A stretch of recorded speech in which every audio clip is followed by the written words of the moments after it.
welcome back to Shout Out to My Ex. This is episode 16. Episode 16. Yep. And wow, episode 16. Yeah. We've done a lot of these so far. Loads. It's the end. And there's more to come. It's the end of the Six Nations. Yep. Final week. It's the end of the Prem Cup. Yep. And we are back to the Prem. Yes. Normal service resuming for the Chiefs. Great stuff. Can't wait for it. Absolutely can't wait for it. So the first game we're speaking about this week is Ireland v Scotland. Yeah. This was in Dublin, Six Nations. Full-time result, 43-21 to Ireland. Which ended Scotland's chance of being able to come first or second. Yep. So if Scotland won, they would come first. They'd be up first or second, waiting on France. If Ireland won, they'd be waiting for first and second, waiting on France. So whoever won this, they've done it the best that they can, waiting for the game at the end, which is kind of cool, really. Yeah. So I can't really talk about this game because I didn't watch it. I mean, it was intense to begin with. So Osborne scored really quickly. Jamie, yeah. Yep. Once again, got on the end of a really dominant Ireland. Got right up to the line. Crowley did this beautiful pass, nice. A metre from the try line. Flung it straight at him, and he just scored under the sticks. It's awesome. Real good movement. Jamie Osborne's good, isn't he? He had a really good Six Nations. He has. He had to play fullback for the whole thing. And Keenan's injured, isn't he? Keenan's been injured, and you'd think that sore thumb, isn't it? I can't remember. I think he might have a sore thumb. Yeah, something like that.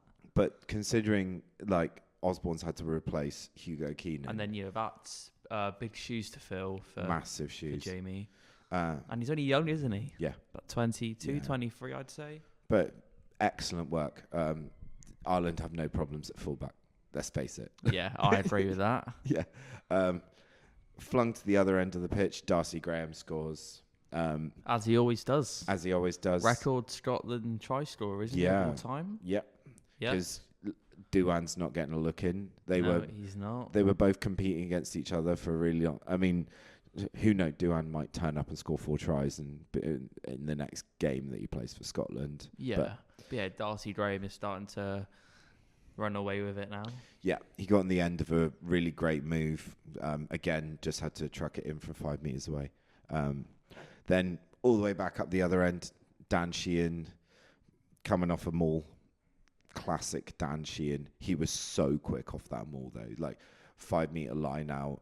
He's on, and then suddenly just disappears. Tonk over the line, as he does, because he's one of the best hookers in the world. Probably the best, I'd say. Yeah. Malcolm Marks as He's well. up there, though, I think. Yeah. But I would say, for me, Dan Sheehan's my favourite, the best in the world. He seems like a nice bloke as well. He does, yeah. He seems really cool. I think him and Malcolm Marks can discuss that. Who's the best? But they both do really similar. I think Malcolm Marks is more of a turnover specialist, whereas Dan Sheehan's got more pace. A try machine. Yeah, flying down the wing, Dan Sheehan. So, they both have just amazing ability, don't they? Both really, really good at their nuts and bolts as well. Yeah.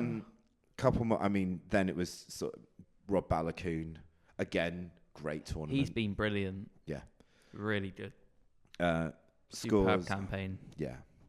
He's considering the wing situation in Ireland has been James Lowe for so long. And this is really good for them, Rob Balakoon being in form, because he's been amazing. He has, yeah. I absolutely loved watching him storming it down the wing. Tommy O'Brien scored twice as well on the other wing. It was a good game. I mean, Scotland worked really hard, but Ireland were just much better. Yeah. Jack Crowley was excellent. He's not bad, isn't he? Yeah, he's just really. He was just excellent throughout. I rewatched it, so I was like sort of watching it the next day. I haven't watched this one because I was at Albion actually. They were home to yeah. Rams in that League One. Yeah, I mean, should we go there next? Yeah, we might as well. We'll move away from the Six Nations. We'll move away from the Nat Six League Nations. So it's full-time result 60-26 to Albion. Wow. At home. Wow. It was a great game. Yeah. Albion was just so good. Yeah. And plus, record attendance, 4,600. That's insane. Biggest crowd in 15 years at the Brickfields. These are huge numbers for Nat League One. Yeah, because I'm pretty sure most Nat League One teams get about 900, 1,000, something like that. A good day, yeah. Yeah, good day. And, Albion normally get about 2,000, 2,500. Recently they have been, yeah. What's brilliant. Yeah. But 4,600, crazy numbers. Those are like up there with Prem numbers. Oh, yeah, definitely. Those are like what's it called? Kings Park. Kingston Park. Kingston Park numbers. Newcastle Red Bulls ground. You'd see those numbers at like Gloucester as well, and Gloucester have a good turnout. Amazing. Yeah, the crowd was pumping. Yeah, those are huge numbers. Yeah, obviously Albion thrashed them, but yeah, Rams did get a point. Obviously, try bonus. Yeah. They're sixth in the league at the moment. Yeah. I'm not sure about now, but they were. Yeah. And plus, Blackheath beat Rotherham. So this is the real title challenge. Yeah, Blackheath. So Rotherham, they're top at the moment, and we needed Blackheath to do us a favour and beat Rotherham. Especially after they beat Albion. Us. Yeah, so Blackheath, they're in great form. So they went down to the Brickfields, beat Albion, amazing, and they've just beaten Rotherham at home. So we're looking at a really tight. So the top three at the moment. So first is Rotherham with 92 points. Yeah. Second, Albion with 91 points. Third is Blackheath with 87 points. Yeah. So it's all looking really tight around that top three spot. The only difference is, Blackheath have lost one more than the top two, and Rotherham have got one bonus point ahead. So. Yeah, Blackheath and Albion equal on bonus points as well. So, and then plus this week, Albion are taking on Rotherham away at Rotherham. This is the biggest game maybe in their history. Albion could be. This could be. This could be everything. Books. Bearing in mind where the playoffs are and all the teams in the playoffs. Like going away, Rotherham's really far away as well. It's a big journey. I don't think they've lost there this season. Ooh. I know, right? So Albion need to go up there and spoil the party. That's all we can ask for. Yeah. Because we can't have Blackheath sneaking up either. We can't, because Blackheath, they're 4 points behind us. Yeah. But I think the team who wins this weekend, Albion or Rotherham, will go to win it. I think they'll win it. Yeah. So you have to back the boys. I'm saying Albion to win. Yeah. But it's going to be the toughest game of the season. This absolutely will be the toughest game of the season. So the last time we played Rotherham, obviously that was at the Brickfields. Yeah. We won by 1 point, I think. Ooh. I think it was 24-23 last check of the game. Yeah. And we got it. Nice. So that was tough. Going up their place, even tougher. I guess a lot of it also comes down to what's there's quite a few Chiefs down at Albion at the moment. Yeah, there is. So last week was Freddie Stevenson, Oscar Beckerleg, Ewan Jenkins, Nick Allison, and Noah Fenton. Yeah. So 5 Chiefs down there. Yeah. It's depending on. Do you think Rob might call up any of those players? What for Chiefs? Well, so Chiefs are playing Sale Sharks in the Prem. Yeah. And I'm pretty sure, isn't it this week the internationals aren't playing? They're having a rest week. I think the majority of internationals won't play. I'm pretty sure international players a rest week. Yeah. So For locks, we've obviously got Daff, Andrea Zambonin, obviously, but they've both been involved in the Six Nations. They're not. Yeah, they won't be playing. They both. Well, Daff definitely won't be playing. Daff needs to just get him a bubble bath. But Zambonin, he actually didn't play in the last Italy game. No. So he might be available. But then if not, we obviously got Tuima Pearson. Yeah. But he might have Oscar Becker-led on the bench or potentially a training reserve. Yeah. It might be something like that. It might be something like that, yeah. So I can't see Albion getting loads of Chiefs this weekend. Yeah. Due to, obviously, there are still lots of players out for us. Yeah. And we've got lots of injuries as well. So, yeah. Yeah. So, yeah, it really depends. You know, those Chiefs are really important for Albion. They are, they definitely help. Didn't you mention, you mentioned something about some of the players for Albion on the weekend going up to help out with the Chiefs? Yes, so Oscar Beckleg, he was playing for Albion, so he come off the bench about 50 minutes in, I'd say, got half an hour for Albion. And then straight after, he went up to Leicester to be a training reserve for Chiefs for the final. So there you go. I mean, that's pretty tough shift, yeah. Yeah. But, it just shows how much, Rob Baxter rates him. Yeah, that's huge. Yeah. Yeah. Send him and up he's there. class. Yeah. So that's, I mean, yeah, that was the result this weekend. Absolutely amazing at Albion. It was an obviously big one this weekend. Yeah. Got the win. This weekend coming up, I mean, it would be amazing if there was a way in which we could watch it, if it was being streamed somewhere. But I don't... No. Like Nat League One's never normally streamed, isn't it? Unless somebody's got like a YouTube channel or something like that. I don't know if there's anyone from Rotherham or anyone from Albion that can, stream this, or on YouTube, put it out there. Like that. Yeah, that would be amazing. Yeah, we would love to see that game. Come on, Albion. Come on, Albion. Well, back to the Six Nations now. We've got Wales v Italy. Full-time result was 31-17 to Wales. And you caught a bit of this because it was after the Albion game, right? Yeah, so I missed the first half because I stayed behind at Albion. I got in 41 minutes in, I think. Yeah. So, start the second half. And Wales looked really, really strong. They were? I got in and I think, wasn't it half time? Was it 21-0? 21-0. Yeah, going in 3 tries ahead. What's going on here? But in last week's episode, I did say, didn't I, Wales would beat Italy. Yeah. And they did. It was very much a kind of floodgates moment for Italy. So the Aaron Wainwright going over twice, and then 3 minutes after Dowie Lake went over. He's been class, isn't he, Aaron Wainwright? Yeah. This campaign. Yeah. Huge, absolutely. Like I didn't think of him as that like ball carrying number 8. Yeah, I thought when Cracknell played before, he kind of showed that. But Wainwright just, he's brilliant.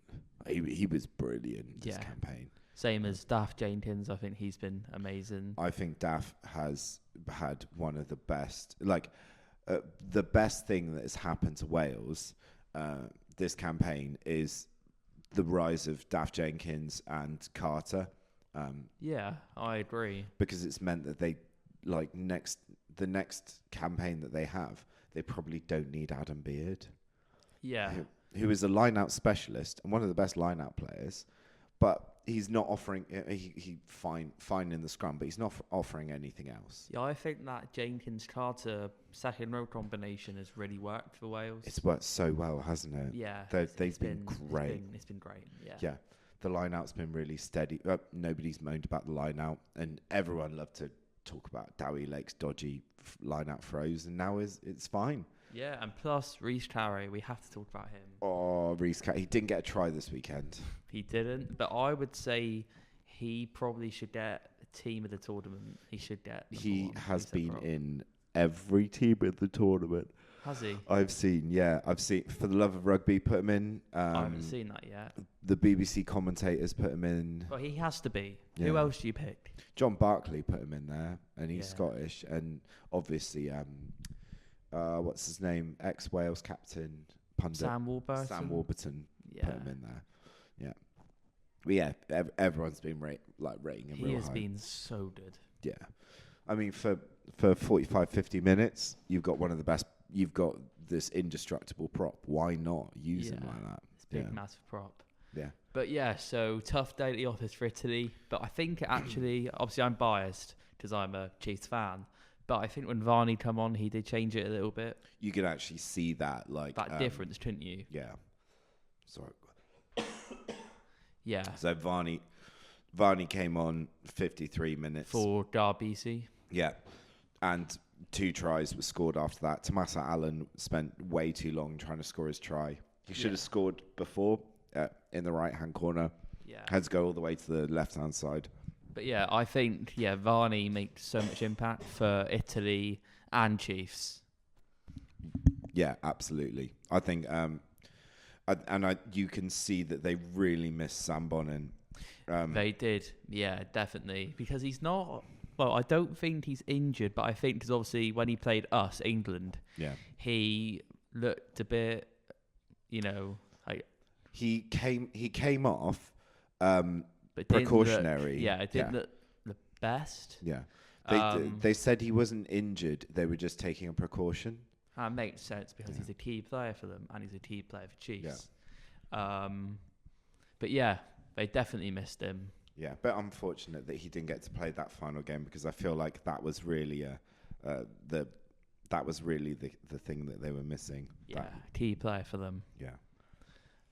Moving on, we've got France v England.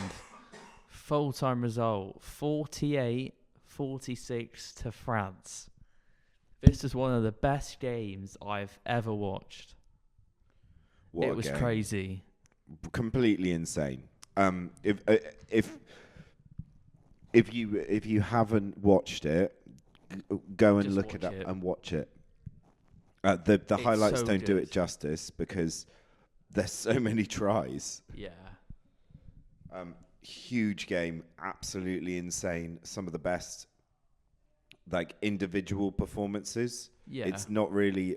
We don't think of this as an individual's game, but some of those. I mean, Biabiere scored 4 tries. Was it 4? 4. I thought it was 3. 4. 4 of his 9 tries this tournament came in this game. Nuts. Completely insane. How good was Ollie Chesham? He got 2 tries. Ollie Chesham got 2 tries. He's got wheels. Yeah. One of those being an interception in his own half and running, 60 metres? 55, 60 metres. Yeah. Something like that. He's got some pace on him. To be doing that after running for 50 minutes. Yeah, to be 6'6" as well. 6'6", line out, second row. And that's what he's doing. That's what he was up to. Just what incredible. Yeah. He should be so chuffed with himself. Should be really chuffed with himself. What an absolute mission that he went on. Yeah. But Finn Smith, he did miss a few conversions. Yeah. And I think he missed 6 points off the tee. Yeah. I think, and obviously those 6 points, if he got them, England would have won. Yeah. So it is pretty done to look at it that way. But the other way to look at it is the game plan would have changed. So perhaps France would have changed their game plan. It would have. So, people would have been brought on earlier or moved around or stuff like that. I think then it's never given. You're never given a conversion. People have been moaning about Chesham's run-in, that he went to the side. He didn't know he was being chased or anything. The entire you've got how many thousand people screaming? Yeah.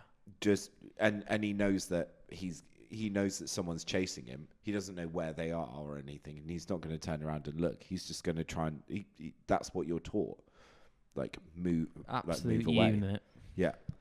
And so England, obviously they were winning, and then we this penalty was conceded. Who was it, by Henry Pollock? Yeah. And Pollock holding on. So yeah, it was about half halfway line, would you say? Yeah, there were 2 penalties. There was quite a hoo-ha over the 2 penalties, wasn't there? Yeah, and obviously they've got the best kicker in the world, Thomas Ramos. Well, best boot in the world. Yeah. And that's really that's why you saw Morrow arguing with the ref. It was like, make sure that the spot, like, get onto the so Morrow doing his captaincy correctly, just saying, can you make sure with the TMO that the position of the kick, where these penalties are? And Thomas Ramos was also arguing, being like, can you tell us where the second one is? And the ref kept being, it's on the halfway line. He's like, no, like exactly where it is, because, you know, one of them was dead centre, but further back. The one which he took was to the side, but closer. But that one, I think both of them Ramos would have got anyway. Crazy hard, though. Both of them were crazy hard. But Ramos, his boot, incredible.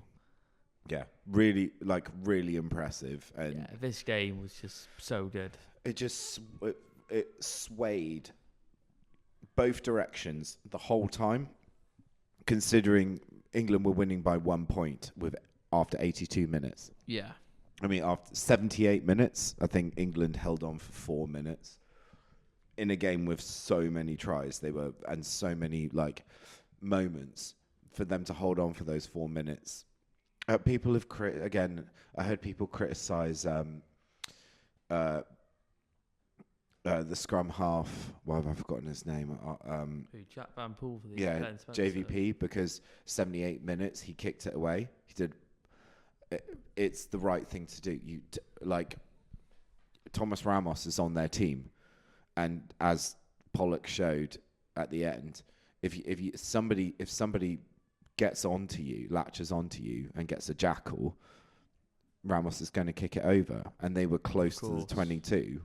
If you're close to the 22, Ramos can kick it over. You want to just get it in their half. And a 50-50 in the French half is way more important, you know, getting it up that end than anything else. Yeah, I agree. Yeah, this one was great. Moving on, we got the Prem Cup final. Leicester Tigers, the Exeter Chiefs. You sure you want to talk about this one? Not really, but we have to. Full-time result, 66-14 to Leicester Tigers. 66-14 to tough. Billy Searle. Just really tough. Yeah. So the Chiefs team was, it was strong. Yeah, it was strong. It was strong, but compared to the Leicester team, it was really weak compared to that one. There were certain gaps that were in the team. And I think those gaps were the things that were noticeable. Yeah, definitely. Yeah, so Tigers put out like their strongest team. Yeah. Chiefs put out, you could say, more of a second team. Yeah, so some pieces missing. So the back three, Ross is back, which is stronger. Yeah. 2 flankers. Finn Wally-Brady, he's been brilliant this tournament. Yeah. Martin Maloney as well, he's been great. This tournament, so they deserved it in the scheme of this tournament. Yeah, I agree. So obviously, I don't think both of them would start in the Prem. No, but you know, I think for this tournament, they've been amazing. Yeah. But and obviously Ross Vincent coming back. Yeah, Ross coming back, but perhaps, you know, the opportunity for there to be Ethan Roots in that conversation, just as Tom Hooper if he was fit. Yeah. Just because, you know, Ethan's... Kane James, if he was fit. Greg Thistledown could have played. So it's Greg or Ethan, really. Like, yeah, and then Kane off the bench, probably. Yeah. I mean, of all the people that were fit and ready for this game, either of them, perhaps, just as a more experienced player, because Ross is just coming back from injury. As good as Ross Vincent is, and he is really good, and he got a try. Yeah, you know, and then second row we had Pearson, Tuima. Obviously, that's not normally our strongest second row, but it's as strong as you got at the moment. It's I good. guess. Yeah, it's good. It is good. And Tuima, front row we've got Tuima had a great game. Yeah, De Weber, Mona. Yeah, I think so. This is this whole front row is South African. Yeah. Beef. Yeah. I think Scrum. Scrum they were all right. Well, yeah, I think Ethan played well. Scrummaged really well. I think Ethan's probably the best scrummager at Chiefs. Yeah, I would say he's not. I mean, in the sense of like, he's not going for penalties. He's not doing go forward, but no one's moving him. Yeah, he's solid. Yeah, he was also player. He did a lot of carrying.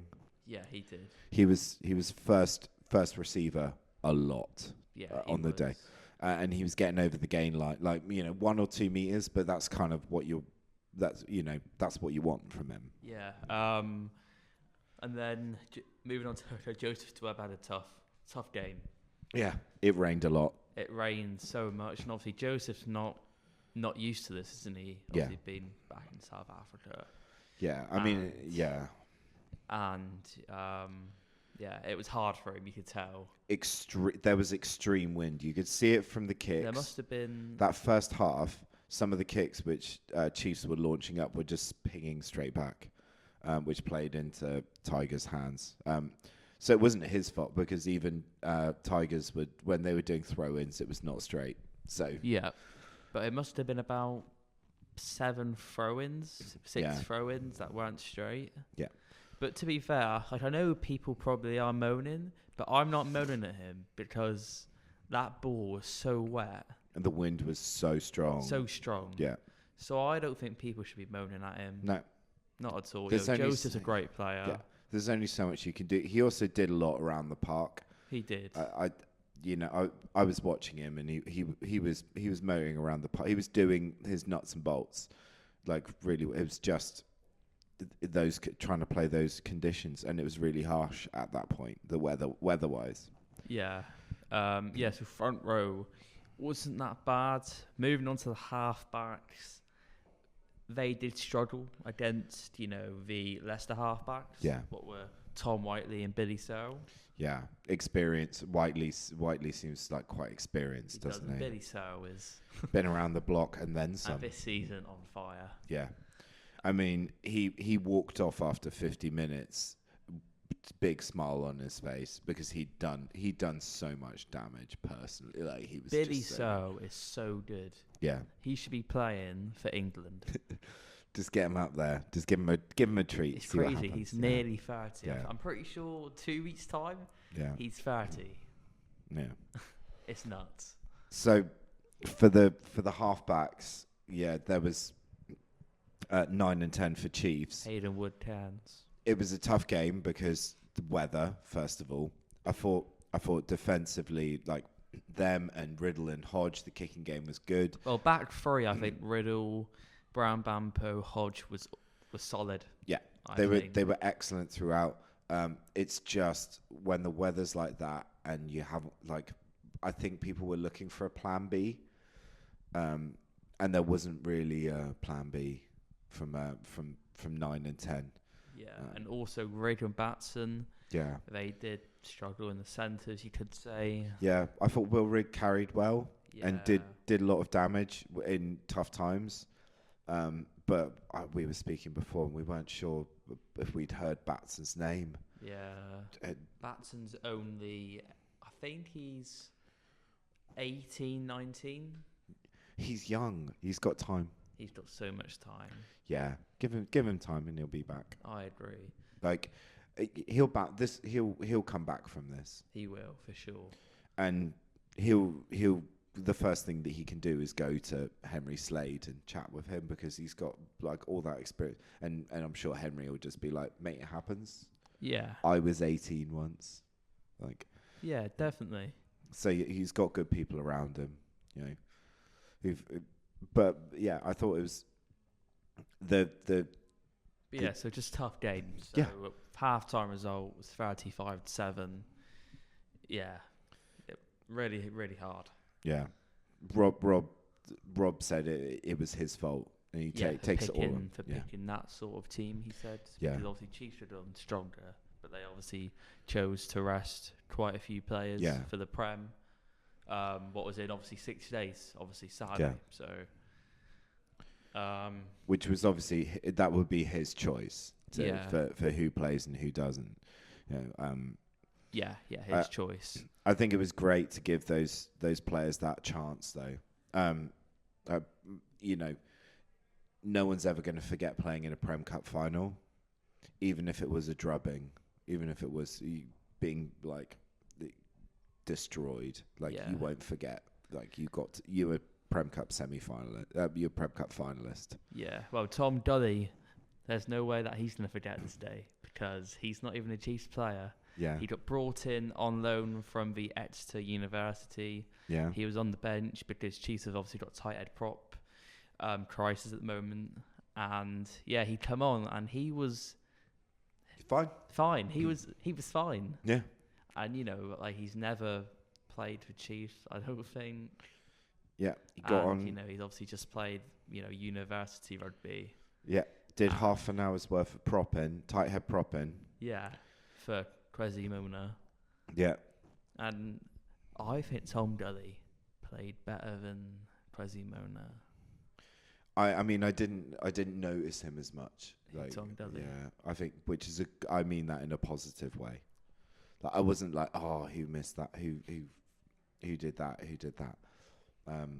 So I think he's only young. I think he's about 22, something like that. It's very young and prop. Very young. I think, well, because he was actually at Chiefs last season, signed.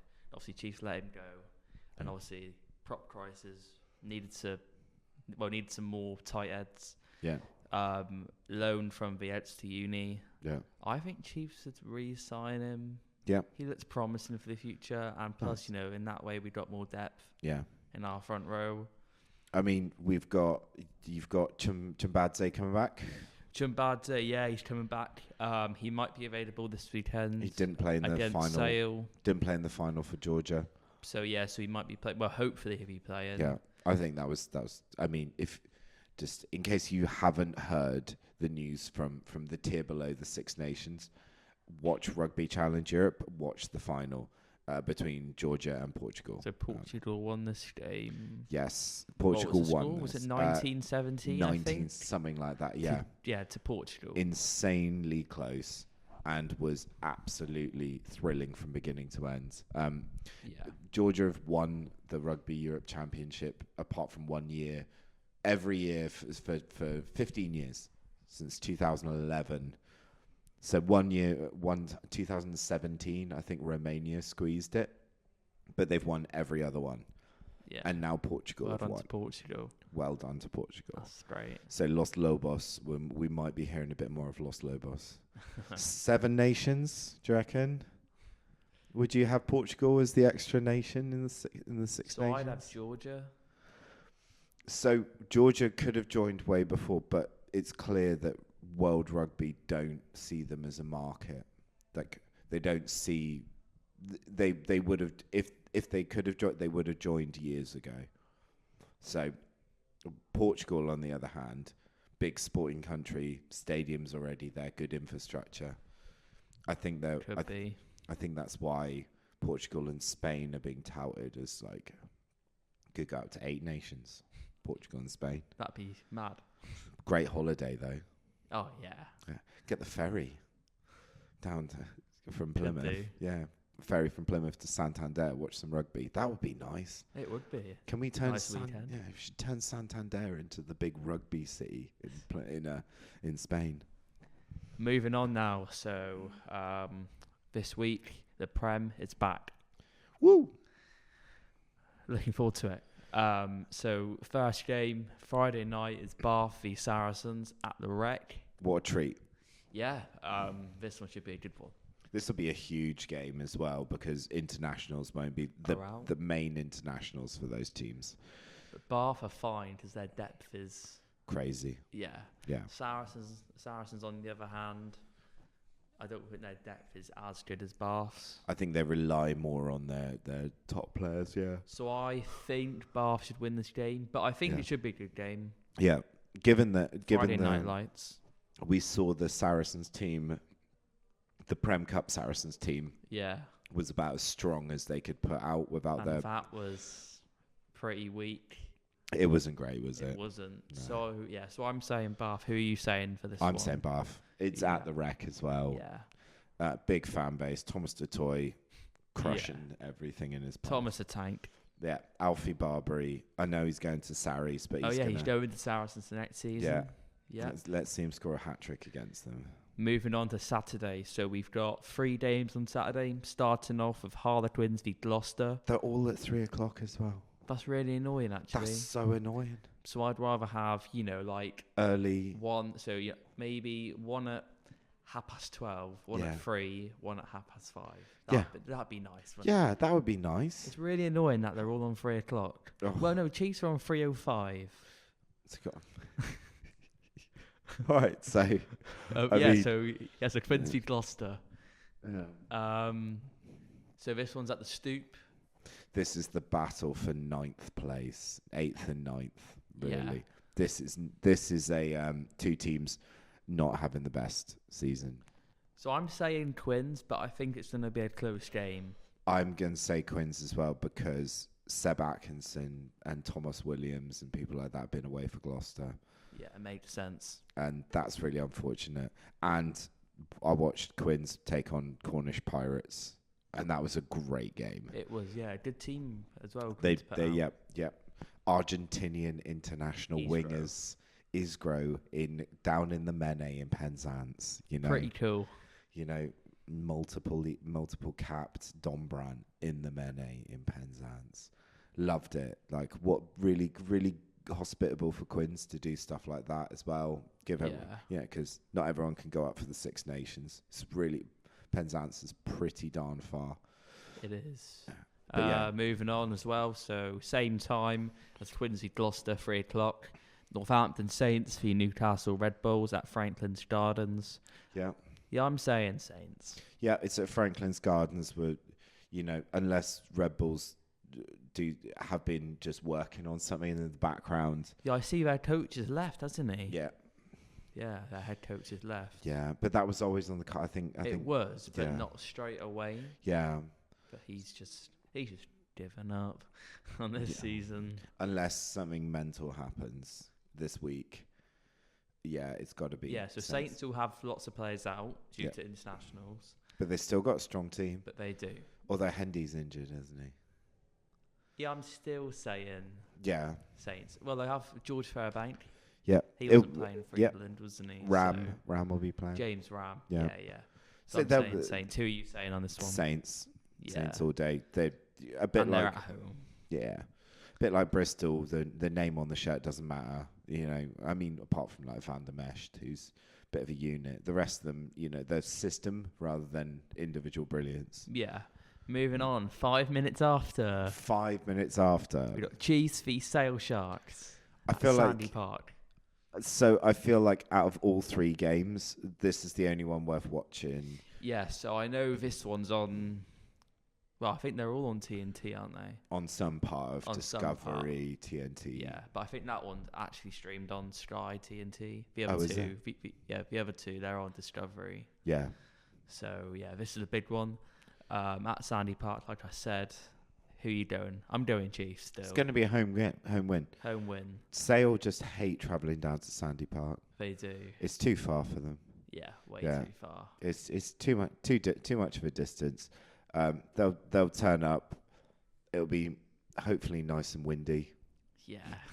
They'll have a tough time. But it's the only one really worth watching. I feel like I agree. This one's going to be the best one. Yeah, there's actually there's jeopardy there, whereas like you say Saints are top of the table and Newcastle bottom. Yeah, like Quins, Gloucester, both fight at the bottom half of the table.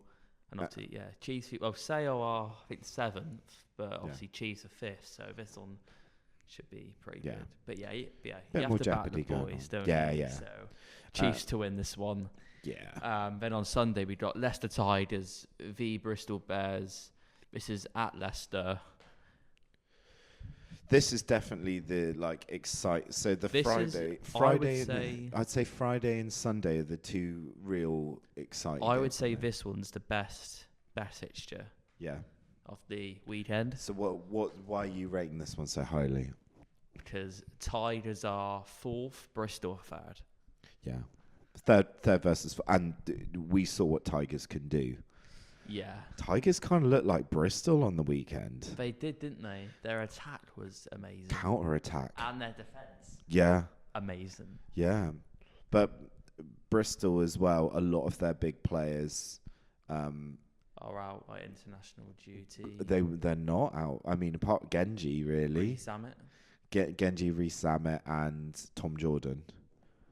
But 3 big players for them. But you think they're Fijians are both going to be all right? Yeah. On the wing, what's it? Nangolo, is it on the wing? No. Or am I thinking of someone else? And obviously they're number 8 as well. Yeah, so Kata and Mata on both sides. We've got Kata and Mata. So Solomon and Kata will probably turn up for Tigers as well. Tigers, yeah. So the Kata Mata game will be happening, which is kind of cool. Yeah. So I can't really call this one. No. Obviously, Leicester, they've got lots of confidence now. Obviously, winning the Prem Cup. Yeah. God tier Billy Searle currently. And they're coming together as a really good unit as well. They are. I'm saying it's going to be close, I think. Yeah. But I reckon Bristol without Genge, Tom and Jordan, Rees-Zammit, that will be tough for them. They've got Max Laheath is back though. But he's not Ellis Genge. No one, no. Yeah, inform Ellis Genge in the Prem. So I'd probably go Tigers, but only by a few points. This one will be good. As long as Bristol can make their defence ship-shape, because otherwise they'll be shipping tries left, right and centre. And in fact, as long as it doesn't rain. Oh, yeah. Yeah, Bristol hope for a dry day. Yeah. So, yeah. And, so that's it for this week's episode. That's it for this week's episode. Yeah. Make sure that you got your eyes open for for the weekend, Nat League 1. Rotherham, Albion. Yeah. That's coming up this weekend. Have a look for bother your local people, see if there's any kind of streaming service that we can have on YouTube or whatever. Yeah. It's an hour. Yeah, it's an hour before Chiefs. So. Oh, is it? Oh. Yeah. There you go. You get your first hour of it. Yeah. Would you be able to turn away if it was a close game? Yeah. Chiefs all the way. Chiefs all the way. All right. Cool. Thank you very much. Episode 16. Yeah, thank you.